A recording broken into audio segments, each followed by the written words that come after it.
All right, all right, all right. Hopefully you love Cyron Smith and you vote for Cyron Smith. I cannot vote for Cyron Smith because I live in the 21st Ward and not the 15th Ward.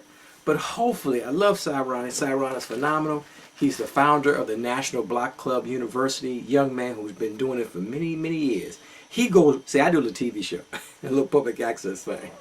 He goes right on the block, right into people's homes. And that's what I tell people. You want to stop this drama and stop this murders in Chicago, we have to either vicariously or literally go into the homes of these children. Because the mamas and the grandmamas are the real problem. Now, remember, white supremacy. I mean, people get nervous when you say European American white supremacy, the root cause of all African American problems, which it is, and we don't want to get into all of that. But I want to get into it because some of y'all don't understand that. the powers that be divide and conquer people, and African Americans have been a divided and conquered people. You Latinos, your Latino brothers and sisters, European American people, Asian people. Remember, there is a country called China. There is a country called Mexico. There's a country called France. African Americans are messed up because of slavery. We still dealing with it. We don't like each other. I can't count the times when I go out, somebody has to comment on the shade of my skin. I'm talking about African Americans. Has to comment on the shade of my skin because a lot of us haven't gotten over it. I mean, I don't have time to go back in the Willie Lynch speech. You pit the light skin against the dark skinned slaves, and the women slaves against the male slaves, and the old slaves against the young slaves. It's still in effect. And it may be in effect in your neighborhood too, in your community. Because everybody has these different shades, no matter who you are. There are lighter and darker shades, and there's a hierarchy, and it's a bunch of crap. And the dynamics of the plantation or slavery is still with us. Although I know Mayor Daley is leaving, and we're going to have a new mayor in Chicago for the sake of this argument. Mayor Daley is like the plantation owner. He's massa. I ain't mad at him, but he's massa. And then you have the white overseers and the black overseers. You have your tragic mulattoes, you have your mammies. And I don't want to name names, but we have people in our community who are like Mammy. We have the tragic mulattoes. We have all these different, Sambo and Klimbo and Uncle Tom. All these people still with us. You know what I'm saying? I know it's not slavery, but the dynamics that were in slavery basically are sort of the same in this modern era. But most people don't understand it. A wise man, Ray Overton, told me, I can't remember exactly how Ray Overton said it. I'll misquote him, but he was saying, Mark, you talk like a free slave. I'm paraphrasing what he said. You talk like a free slave. So when you speak to slaves, people still have a slavery mentality. See, I understand my role. I understand what I'm doing. I understand the dynamics. So a lot of folks don't understand. They're still sort of slaves in a lot of different ways. In a lot of different ways, I'm a slave in some manner, right? A wage slave. So he said, you talk like a free slave. So when you talk to free slaves, talk to slaves, and you're a free slave, you talk like to the slaves don't understand they don't understand what you're talking about because they have a slavery mentality. What is Harriet Tubman's famous quote? I would have freed more slaves. I freed hundreds of slaves, but I would have freed more if they knew they were slaves. Most African Americans don't understand it was still slavery in a lot of different. Okay, I don't know how I got on that tangent, but the point is that Cyron Smith is a wonderful person. Founder of the Black Club University. He's running for 15th Ward Alderman. Hopefully he gets on the ballot because last time he was trying to get on the ballot for state rep. Mike Madigan and his boys and his black and white overseers, they came over there and spent tens of thousands of dollars. I think maybe $10,000 to get lawyer fees to get Cyron Smith off the ballot. And we had some other black folk got him off. And I don't care. That's politics. I ain't mad because, like I said, Barack Obama kicked everybody off the ballot. I ain't mad at Barack Obama because he kicked everybody off the ballot to make sure he would be state senator. And that's politics. You can't get upset. And I think I was, you remember the Sawyer Evans debate. Sawyer and Evans, Mayor Sawyer, Alderman Timothy Evans had a big fight.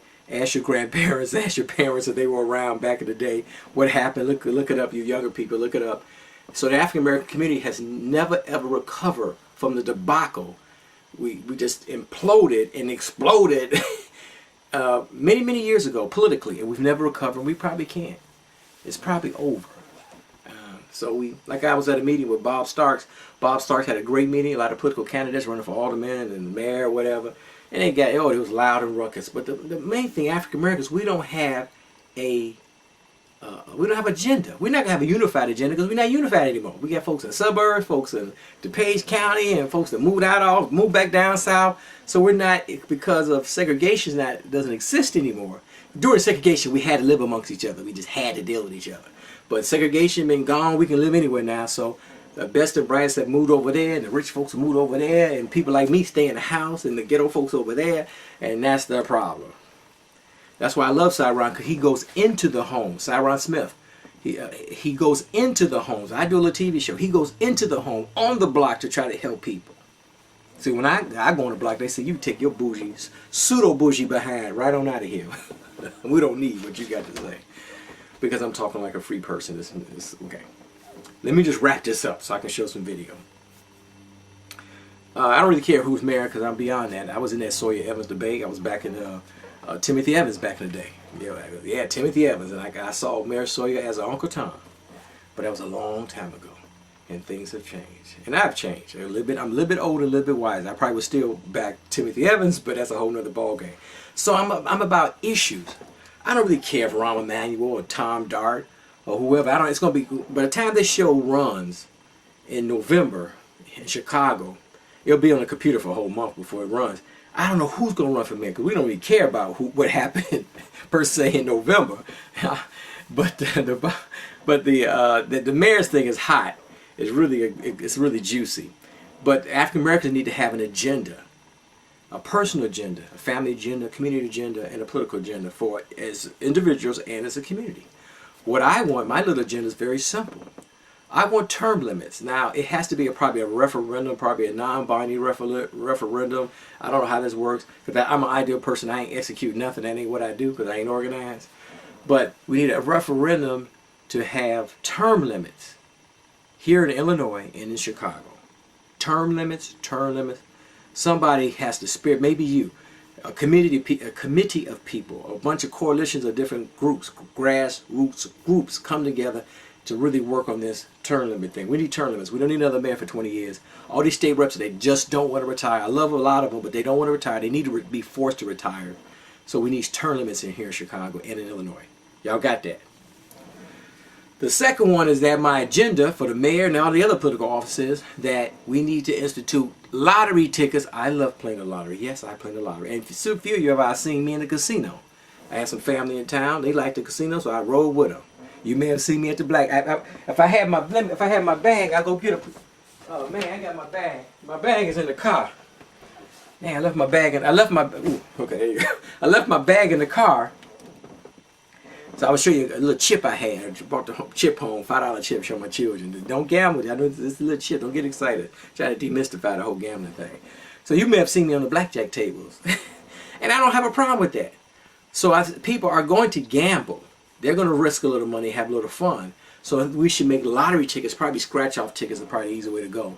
Lottery tickets, and the money goes directly to your local school, on your block, in your neighborhood. And you should demand that now. Work on it. Get a community of people. Facebook me, email me, Twitter me, and let's start working on it. Because in the lottery fund, if they get so much money, whatever, I don't know how it works, the money, the extra money in the lottery goes into the general fund of the state, which is billions of dollars in debt. But we need a lottery system, a couple of games here and there, where the money goes directly for after-school programs. Everybody has a computer. We have high-tech labs and Bunsen burners and science labs and all kind of stuff. Maybe paint the wall, do a little chroma key, okay? This is, have really cool. We have a few studios, but we don't really use TV studios the way we do. But nowadays, you do all this at home now, So we need computers and all this kind of stuff. And that's what the lottery goes directly to your school. Your child goes to Julian, and money goes to Julian. Your child goes to Mahalia Jackson, or Green, or some other school like that. The money goes straight to Mahalia Jackson Grammar School. That's what I'm talking about. And the third point I'm pushing for is, well, I forgot the last. Oh, boarding schools. Boarding schools.